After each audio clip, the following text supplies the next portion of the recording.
Ayesi nongeye kubasuza kandi mbifurije kugira ibihe byiza ikaze muri aya makuru.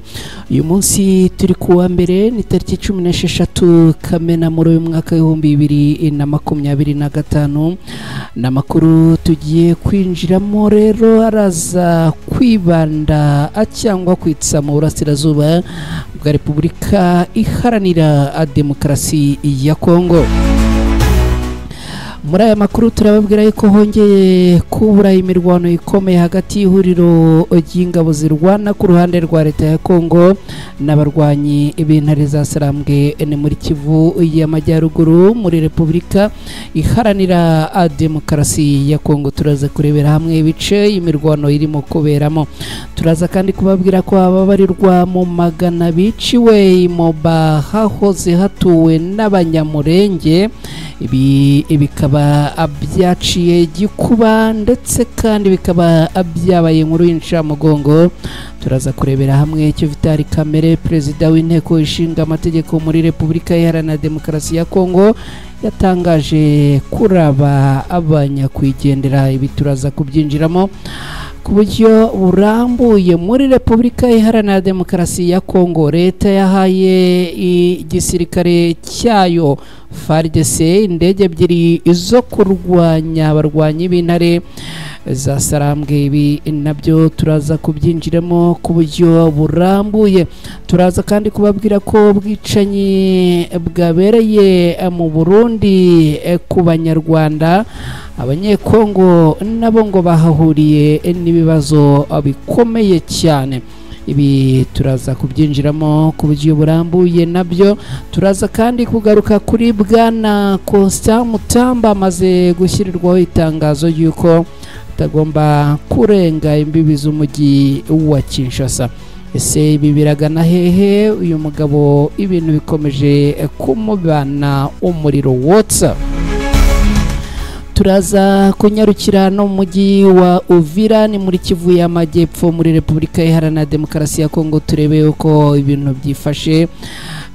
Turagenda tunyura no mu bindi bice turebe uko ibintu bihagaze magingo aya. Mwese rero tubahaye ikaze mu bice muherereyemo. Birumvikana bari hafi mu Rwanda, bari mu bihugu bya Afurika, bari mu bihugu byo hirya kure ya Afurika, Leta Zunze Ubumwe za Amerika, Bushinwa, Ubwongereza na Norvege. Mwese tubahaye ikaze muri aya makuru.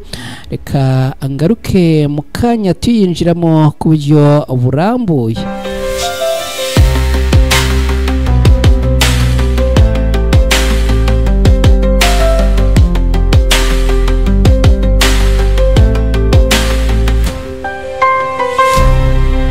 Yes, nongeye kubaha ikaze mwese. Reka aya makuru ku buryo burambuye tuyanzikire kuri aya ngaya avuga ku mirwano yongeye kubura hagati y'abarwanyi barwana ku ruhande rwa leta ya Kongo n'abarwanyi b'intare za Sarambwe ni muri Kivu y'Amajyaruguru muri Repubulika Iharanira Demokarasi ya Kongo. Urugamba rukomeye rwazindutse rubera mu bice byo muri teritwari ya Rucuru mu ntara ya Kivu y'Amajyaruguru. Ni hagati y'ihuriro ry'ingabo zirwana ku ruhande rwa leta ya Kongo n'abarwanyi b'intare za Sarambwe. Akaba rero batanye mu mitwe aha muri Kivu y'Amajyaruguru. Ibintu birakomera cyane. Mu gitondo cya kare kuri uyu wa mbere tariki 16 Kamena muri uyu mwaka nibwo imirwano yabaye.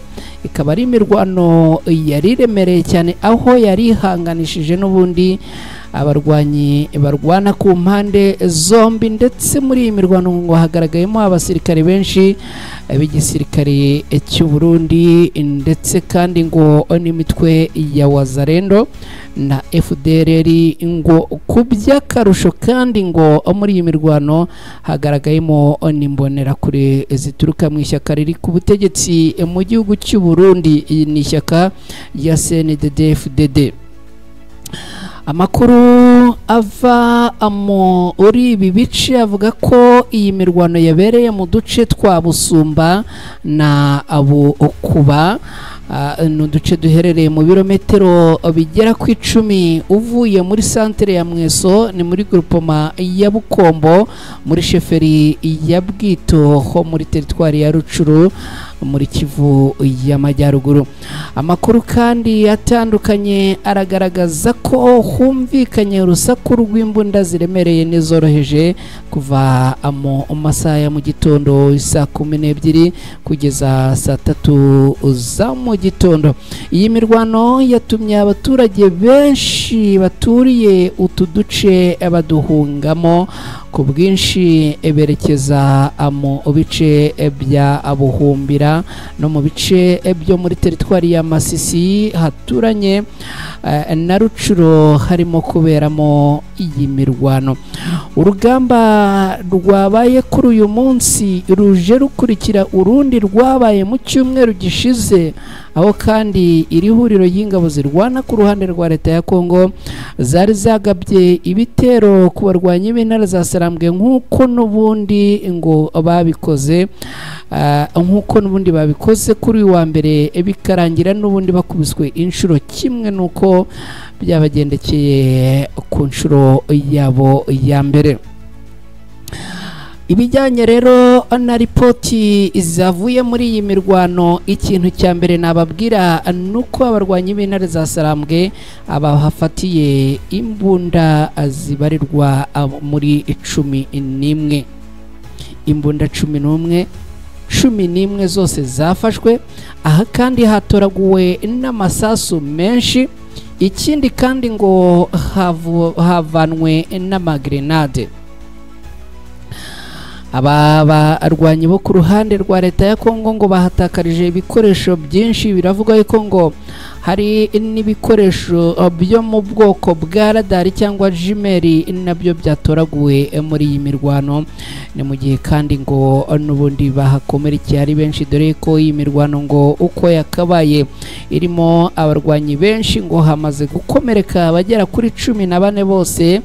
Bikaba bivugwa yuko muri aba 14 abagera kuri 5 arabo mu gisirikare cy'u Burundi FDNB. Ikindi kaye nakubwira nuko muri imirwano ngo hapfiriye abasirikare batari bakeya kandi barwana ku mpande zombi, ariko magingo ya imibare n'ubundi nago yabapfuye twabashije kuyimenya, ngo turakomeza atucukumbura atuyizane nayo tuyibagezeho mu gihe iraramuka yagiye hagaragara.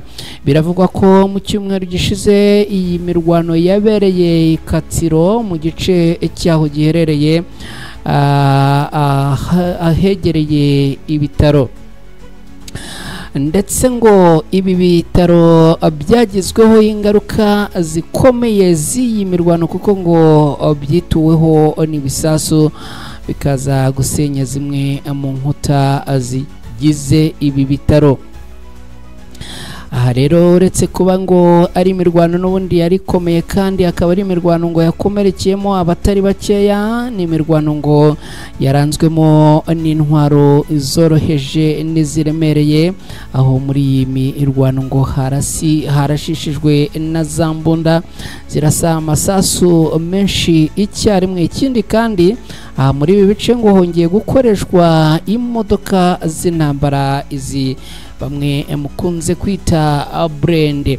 Ngibyo rero ibyo twagarukaho kuri uru rugamba rwongeye kubura muri Kivu y'Amajyaruguru muri Repubulika Iharanira Demokarasi ya Kongo. Reka tuvuye muri Kivu y'Amajyaruguru rero twerekeze gatoya mu mujyi wa Uvira. Babwire yuko mujyi wa Uvira n'ubundi ibintu byongeye gukomera. Magingo ya tuvugana muri uyu mujyi wa Uvira biravugwa yuko ngo n'ubundi mu kanya cyangwa se mu masaha y'ijoro imikwabo n'ubundi ngo iri buze kongera kuba mu bice bimwe na bimwe bitandukanye byo muri uyu mujyi wa Uvira. Ni nyuma yuko abarwanyi ba Wazalendo n'abandi bafatanya kurwanya abarwanyi b'intare za Sarambwe ngo bavuga yuko muri uyu mujyi wa Uvira bagomba kuruhuka ari uko bahamazemo abo ngo barimo kwita ko ari maneko. ikindi kandi nakubwira nuko muri uyu mujyi wa Uvira abarundi bari barimo bamaze guhunga ari benshi baritahira basubira mu gihugu cy'u Burundi. N'abaturage batandukanye kandi basanzwe bivugwa ko bakoraga imirimo itandukanye muri uyu mujyi wa Uvira, harimo ngo bamwe nk'abacuruzaga, abakoraga mu masaro de coiffure ndetse n'abandi bakoraga ibintu bitandukanye, ariko ahanini bisa naho twavuga ko ari byo muri bene ya mirimo yo ku rwego ruri hasi nko gukora muri salon de coiffure. Urumva ni bene abo ngabo abacuruza ubucuruzi bworoheje, bamwe muri bo rero ngo bamaze kwambuka n'ubundi bisubirira mu gihugu cyabo cy'u Burundi. Amakuru aturuka muri uyu mujyi wa Uvira aravuga ko ahagana mu gitondo masaha ya saa 12 za mu gitondo ngo abaturage bari benshi barimo kwambuka uyu mupaka uhuza igihugu cya Repubulika Iharanira Demokarasi ya Kongo n'u Burundi. Bakaba rero ngo batambutse n'ubundi bafite ibikoresho byabo byibanze, bakaba kandi ngo batambutse n'ubundi bari kumwe n'imiryango yabo, no kuvuga abagabo, abagore ndetse ngo n'abana. Ibi rero biragaragaza ko muri uyu mujyi wa Uvira n'ubundi akomeje kuba ikibazo cy'umutekano mukeya, nyuma yuko n'ubundi hakomeje kuba ibirari bigaragaza ko isaha n'isaha muri uyu mujyi wa Uvira imirwano yaba arwambikanye. Ngibyo rero ibyo twagarukaho muri uyu mujyi wa Uvira muri Kivu ya Amajyepfo muri Repubulika Iharanira Demokarasi ya Kongo. Reka noneho twerekeze muri ya nkuru igaruka ku bantu batagira ingano biciwe imoba nahahoze hatuye abaturage bo mu bwoko bw'abanyamurenge ni muri Repubulika Iharanira Demokarasi ya Kongo. Abantu batandukanye muri teritwari ya Moba mu ntara ya Tanganyika mu gihugu cya Repubulika Iharanira Demokarasi ya Kongo abishwe bagera ku mubare w'abantu 318 bicwa n'umutwe witwaje intwaro ukorera muri ibi bice. Moba ni teritwari yo muri Tanganyika isanzwe ifite agace kitwa Byura. Aka gace kakaba karahoze gatuwemo n'ingo z'abanyamurenge zibarirwa mu bihumbi kuva mu myaka yo hambere, aho ngo abanyamurenge baje kuhava bitewe n'intambara zo mu myaka y'1997. Aba rero ngo bongeye gusubira i Murenge muri Kivu y'Amajyepfo aho bari baraje bava icyo gihe. Abenshi muri bo rero ngo abinjiye muri aka gace basobanura ko bari barajyanweyo ahanini ngo no kurangira cyangwa se kutahana inka zabo, ariko kandi ngo no kucunga no kugenzura ubutunzi bwabo.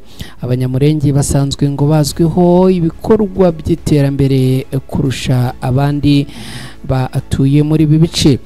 Aha rero Moba makuru agaragaza ko mu ijoro ryo ku itariki 14 rishyira ku munsi w'ejo tariki 15 Kamena muri uyu mwaka, umutwe w'abarwanyi uhakorera wiciyemo abantu 318 bose.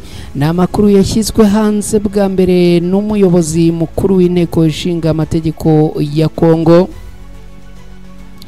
ni Vitali Kamere. Akaba yagize ati Imoba umukuru w'umutwe witwara gisirikare yatuye umujinya ku baturage arabica mu ijoro ryo ku itariki 14 Kamena muri uyu mwaka. Agira ati uyu mutwe wishe abaturage 318. ibi mu nteko ishinga amategeko ntidushobora kubyihanganira. Nubwo aya makuru yatangajwe n'umutegetsi wo hejuru muri Repubulika Iharanira Demokarasi ya Kongo, ariko ngo ntiyasobanuye neza umutwe witwara gisirikare wishe aba bantu izina ryawo. Ariko kandi nubwo bimeze gutya, hari amakuru avuga ko ubu bwicanyi bwakorewe abaturage ba Moba bwakurikiwe n'uruzinduko Minisitiri w'Ingabo za Kongo yaherukaga kugirira mu ntara ya Tanganyika. Ikindi kandi nakubwira nuko muri urwo ruzinduko uyu minisitiri yatunze agatoki imitwe y'inyeshyamba ikorera muri icyo gice. Ku rundi ruhande, amakuru ava i Moba yo agaragaza ko ubwicanyi bwahabereye ari isubiranamo ry'amoko ahatuye. Agira ati abantu 318 bose biciwe i Moba mu ntara yo ya Kivu y'Amajyaruguru mu ntambara yo gusubiranamo. Ni intambara yo gusubiranamo kw'amoko. Imihana igera kuri 20 ikaba yaratwikiwe, iratwikwa, hanyuma kandi abantu bakaba barakomerekeye muri iyi imirwano, aho rero ngo inzu z'abantu 20 zatwitswe zigahinduka imiyonga. Ngibyo rero ibyo twavugaho aha ni muri Kivu y'Amajyepfo, muri Repubulika Iharanira Demokarasi ya Kongo. Ngira ngo mukanya nari mvuze muri Kivu y'Amajyaruguru, ni muri Kivu y'Amajyepfo. Reka twihuse n'aya makuru turimo kubagezaho kandi tunyarukire mu yandi makuru, aho leta ya Repubulika Iharanira Demokarasi ya Kongo yamaze guha indege ebyiri igisirikare cya leta ya Kongo FARDC ngo ni mu rwego rwo kubongerera imbaraga kugira ngo babashe kurwana n'abarwanyi b'intare za Sarambwe kandi babashe kubatsinda. Ibi rero abije nyuma y'uko mu mpera z'icyumweru turimo gusoza, ni kuwa gatandatu tariki ya 14 Kamena muri uyu mwaka, leta ya Repubulika Iharanira Demokarasi ya Kongo yashyikirije ku mugaragaro igisirikare cyabo FARDC indege ebyiri nshya zigomba kwifashishwa mu gutwara abantu n'ibikoresho. Ni umuhango wabereye mu murwa mukuru w'iki gihugu Kinshasa, uyoborwa na Minisitiri w'Intebe wungirije akaba na Minisitiri w'Ingabo, ari kumwe n'umugaba mukuru w'Ingabo hamwe n'abasirikare bakuru batandukanye muri iki gihugu.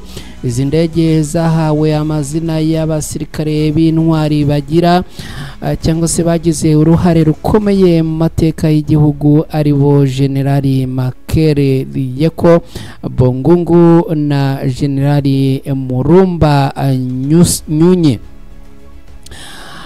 Izi ndege rero ngo ni mu rwego rwo kugira ngo igisirikare cya leta ya Kongo FARDC gikomeze imbaraga, ariko kandi ngo cyongere n'umusaruro gitanga ku rugamba.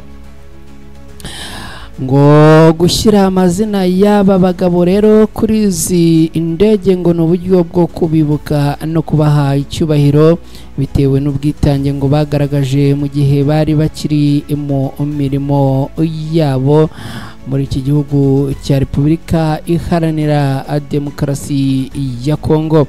Izi ndege nshya zitezweho gufasha mu kongera igisirikare ubushobozi bwo kugenda no kugenzura ibice bitandukanye by'igihugu, cyane cyane ngo ibice birimo kuberamo intambara bigoye, kandi ngo izi ndege zikazanafasha no mu bikorwa bijyanye n'ubutabazi.